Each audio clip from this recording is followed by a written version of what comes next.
Welcome back to Tipping Point. I'm your host, Kara McKinney. Nikki Haley is still smarting from losing the Nevada primary 31 to 63% to the option none of these candidates.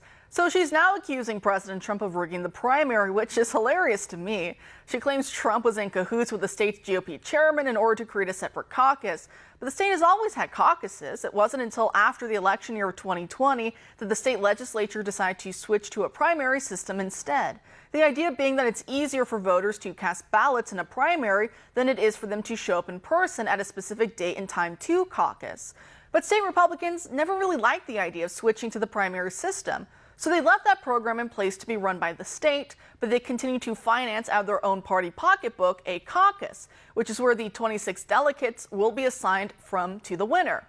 The candidates knew this and knew that they could only sign up for one of these systems, while voters could participate in both.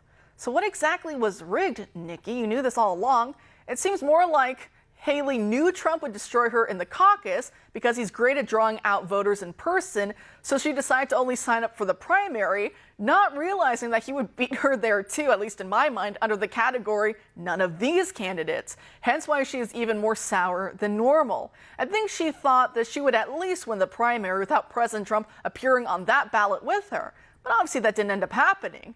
Now, I came across this hilarious post on X I want to share with you all. This user jokes, quote, Nikki Haley went to the Oracle of Delphi and asked, if I run for president, who can defeat me? And the Oracle responded, if you run for president, none of these candidates will defeat you. Heartened, Haley announced her campaign the next day, end quote. Joining us now to discuss is independent journalist Jackson Gosnell. Jackson, thanks for being here tonight. Yeah, it's good to be with you. Thanks. Great. So what do you make of Nikki Haley's new excuse as to why she lost in Nevada without President Trump even being on the ballot with her?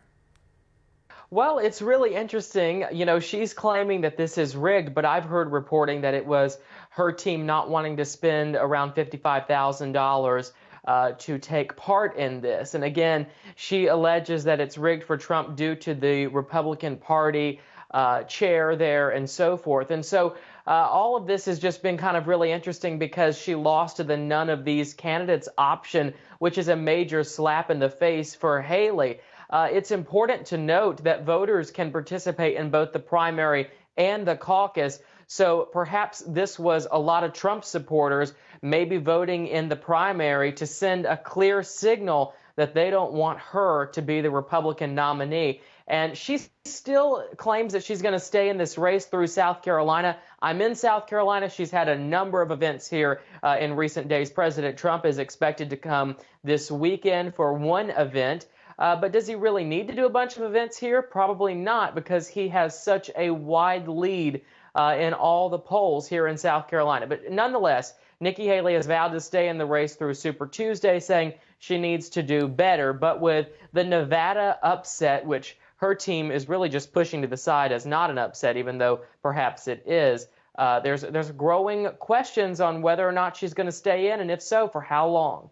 That is the question, like you're saying, and I know, as you were also mentioning earlier, she's trying to wash her hands of Nevada. Oh, I didn't really want to try anyways. I didn't even really want to put money into it. But you know, it's just because even losing the primary without Trump on that ballot, he appears on the caucus ballot, but not on the primary one. You know that stung, and that stung really, really bad for her. And like you said, now it's the backpedaling of, well, my main focus, it's on South Carolina, it's Super Tuesday, it's all these events coming up ahead, but does she really have a path forward at this point? She's lost resoundingly all the past primaries and caucuses that we've seen so far. So what do you think may be going through her mind and her team's mind on this? Because like I said, it doesn't seem like she has any path forward.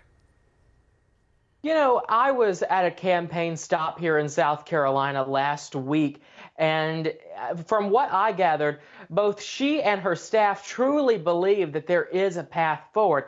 Now, how they're going to get to that path remains a mystery, because it is certainly slimming as Donald Trump continues to remain the front runner in the Republican Party. But there's been growing speculation that maybe she's just staying in this race because of Trump's legal cases. And oh, what happens if Donald Trump ends up having to be in court every day and somehow is prohibited from continuing to run?